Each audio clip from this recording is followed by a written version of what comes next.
exams coming along, and it so happened that I got selected for a state level championship, which was going to national level as well. I had to travel interstate. This is when I was back home in India.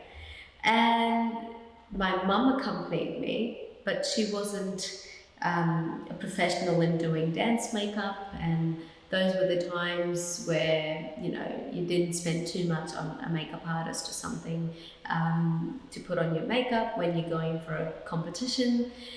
I remember I went to my teacher and I told her, I'm a bit nervous. I don't know if I'll be able to put my makeup on by myself properly. I don't know if I'll be able to perform my steps properly. What if my costume's not correctly done? What if I didn't look perfect enough? You know what she told me? All she said, just focus on your craft. Let your body and soul perform. Let it give your best. And then these things would not matter. Whether your eyeliner is just perfect, or whether your costumes are just enough, or, you know, your bells are ringing perfectly just the way it should, they would not matter. Just focus on your craft. Focus on what you're meant to showcase. Focus on the topic.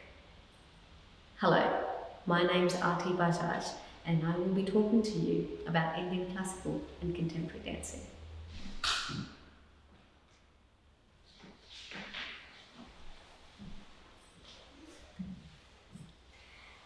Indian contemporary dancing. Before we go to that, let's go to the word contemporary.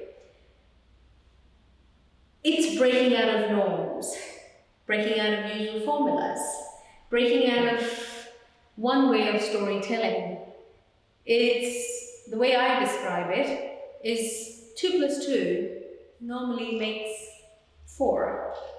But when one brain says, well, I'm not going to have 2 plus 2 is equal to 4 anymore, and why can't I make 2 plus 2 is equal to 7 or 6? That's where contemporary comes. When you want to break beyond boundaries and normal formulas, contemporary rises.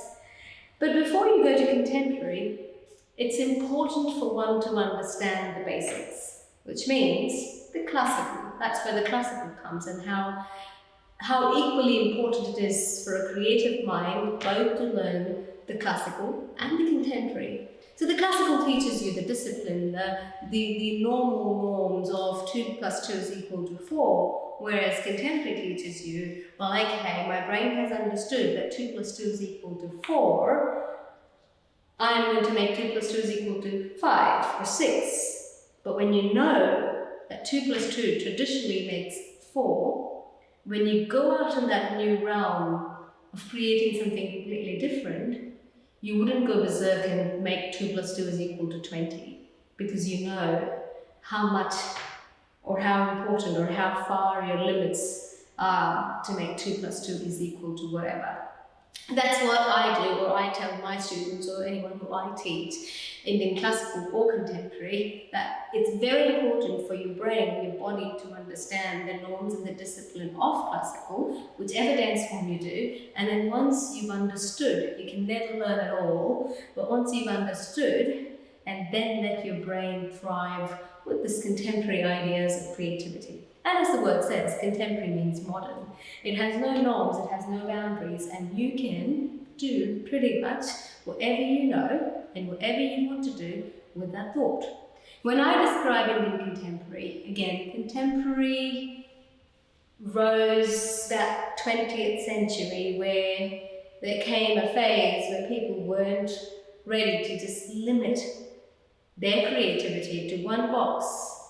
And when the globalization and the world started becoming one big international village, I call it, when the internationalism started becoming the new norm, people wanted to internationalize or globalize their creative ideas as well. So when it comes to Indian contemporary, a fruit cannot fall too far from the tree. You still say the story. You must still convey the message. In Indian dancing, which is different to Western dancing, you can never detach your face to your body, which means I will always have, whether I'm just doing a step or telling a story, my eyes, my nose, my lips, my neck will also have an integral part in that step. It would not just be a pure technical display. There will always, my peripheries and my limbs and my other senses will always be part of that step or that repertoire or that story. Bharatanatyam. This will be happy. This will be sad. So, a full Alapadmaka, which is a hand movement, showing happiness, and then Dolahasana, this movement, showing sadness. So there's a specific construct that you have to do to convey this message. Whereas in contemporary, I could say happiness and sadness. I could say happiness, sadness. There's no construct to it. You could do whatever you want with it as far as your body, the other parts of the body, the eyes, the face, the lips, the nose, the hair, the limbs, the fingers, the fingertips, everything else is conveying the story, conveying the message.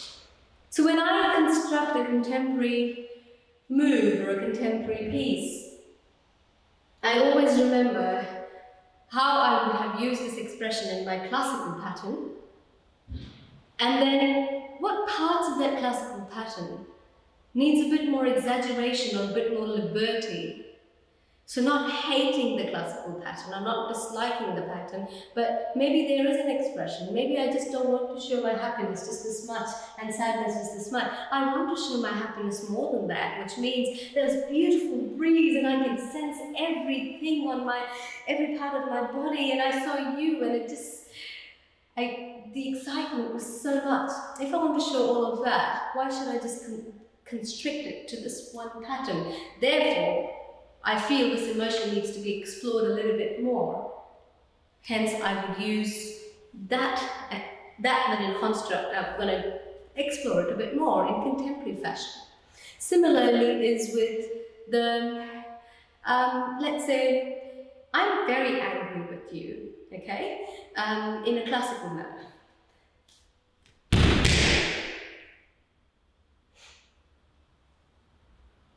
This is angry.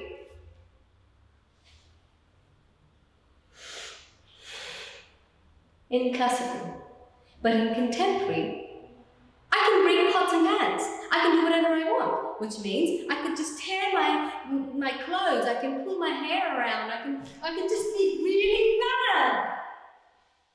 That's the liberty of contemporary. But having said that, always remembering the essence of storytelling, because that is what Indian dancing is all about. It doesn't just convey, or it doesn't just show you technical skills. It doesn't just tell you that is what.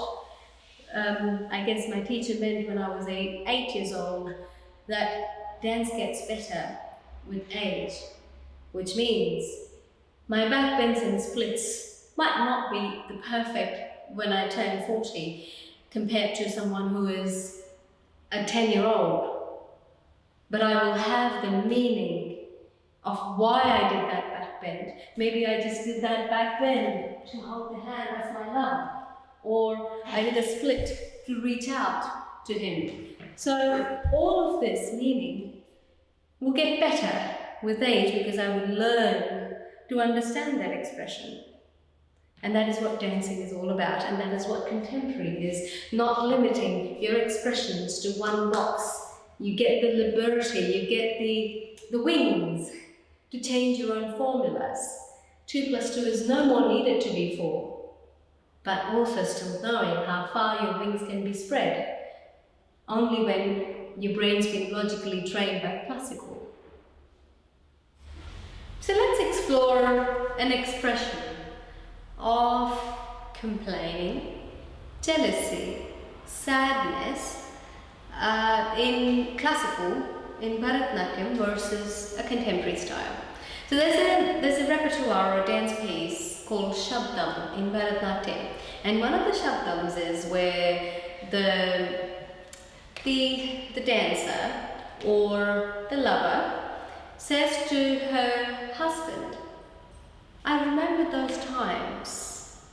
I remember those times when I used to pull me around, make me sit on your lap and look at me, and I used to feel shy. But now, you don't look at me.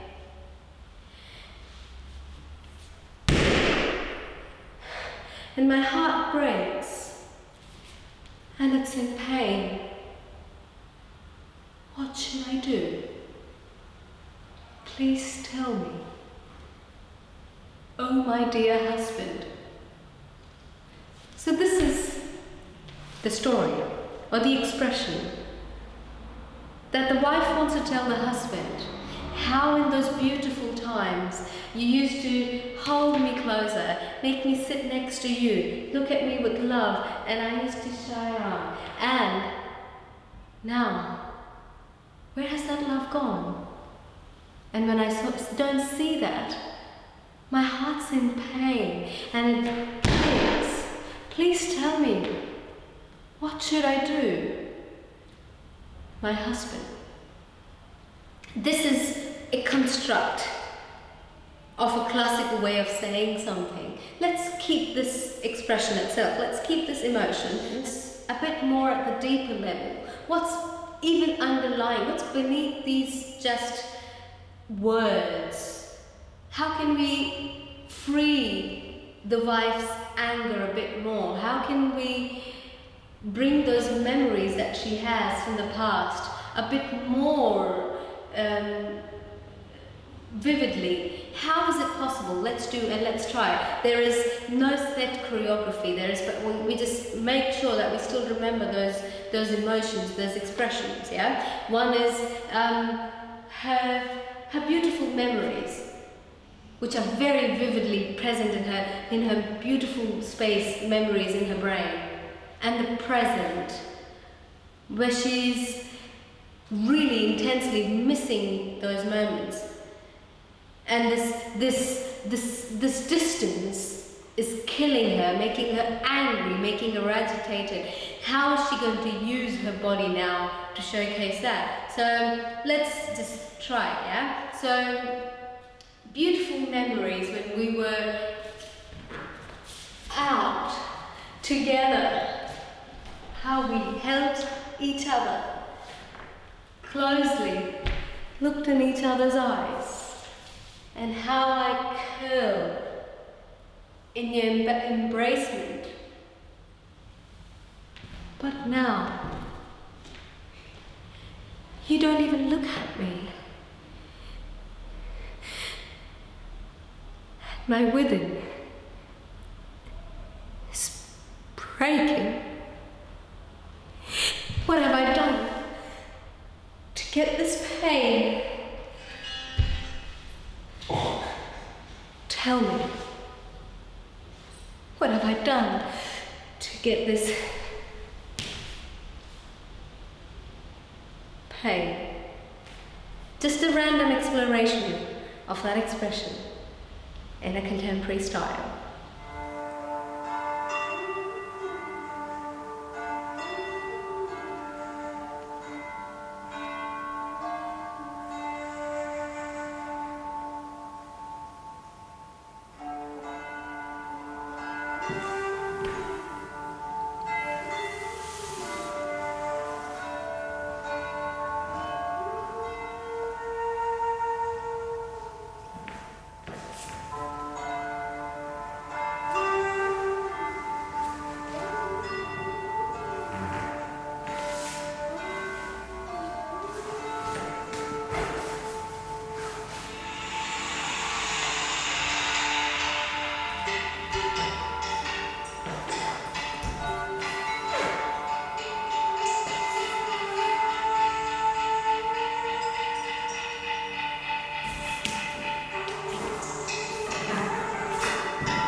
Natya Shastra.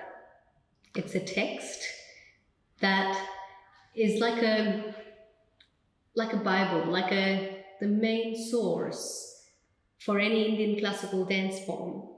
Natya Shastra was written by the scholar named Bharat Muni, and it has got all the text. It's got 36 chapters, and all that chapters, they deal with the yangic, the vachik, which means the stage, the steps, the grammar, the makeup, the expressions, all of those elements that a dancer, that a performer needs in a performance of Indian classical is written in Natya Shastra.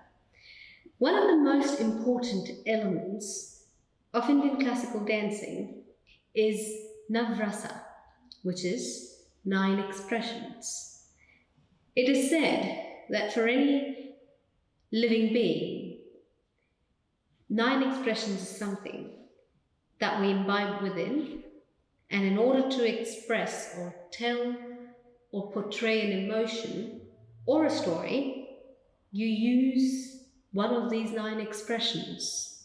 It's the being. All of these 9 expressions makes a being. So the names of the 9 expressions, let me just talk about them a little bit more in detail.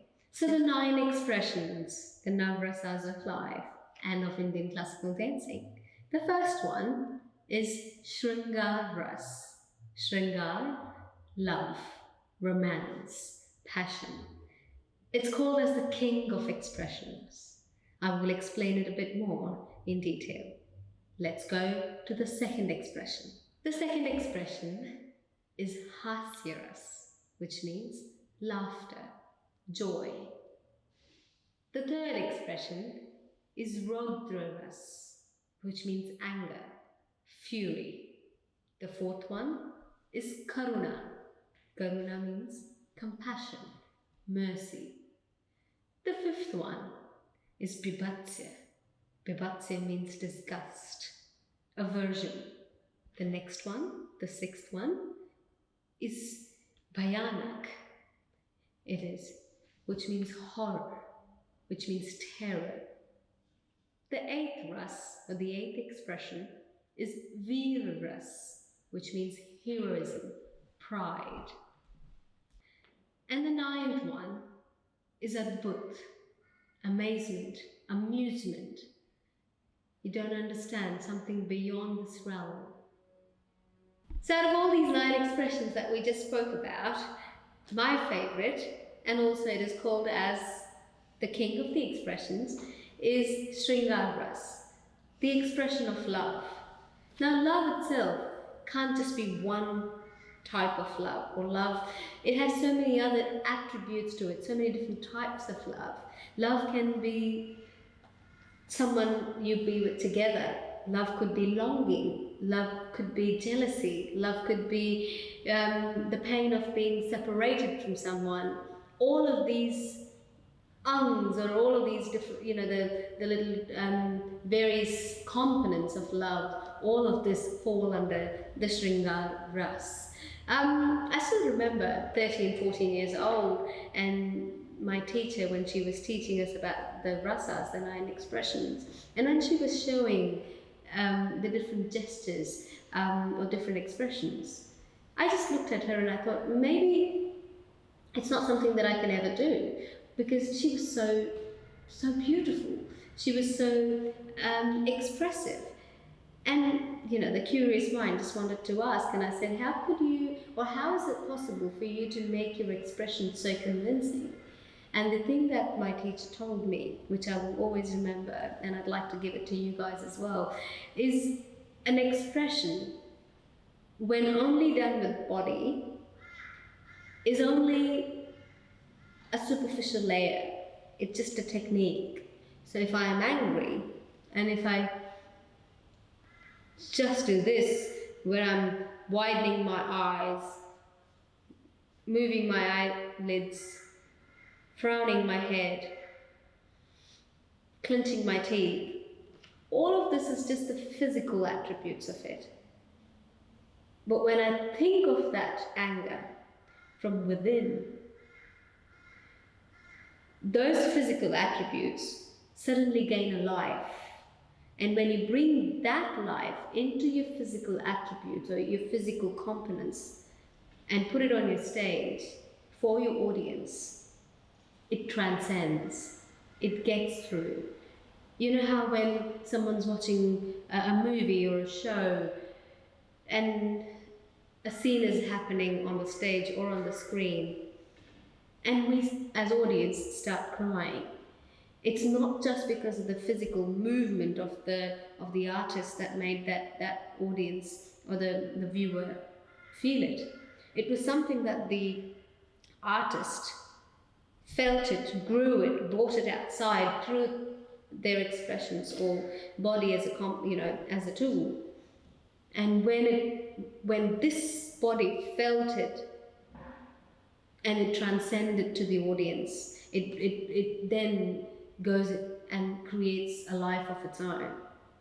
It didn't really make a lot of sense to me at that time, but as I grew as an artist and as a human being, I now understand what it means. I think it's all about feeling every emotion before you give it a form of an expression. So let's just explore the expression of love. I would not say anything and just use my eyes or my face to just express the emotion of being passionately in love with someone.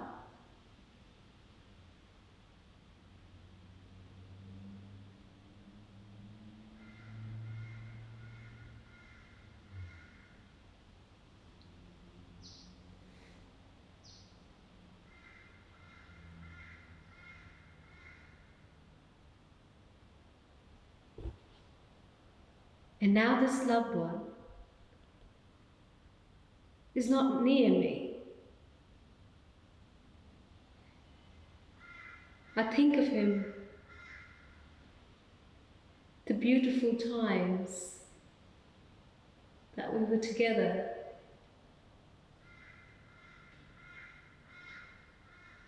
But he's not here anymore.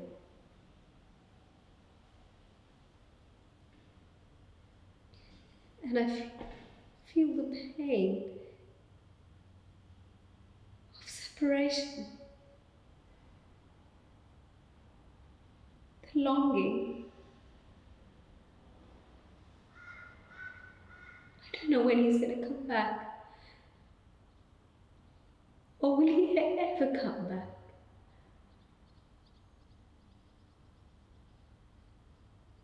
But I'll always love him, whether he comes or he doesn't.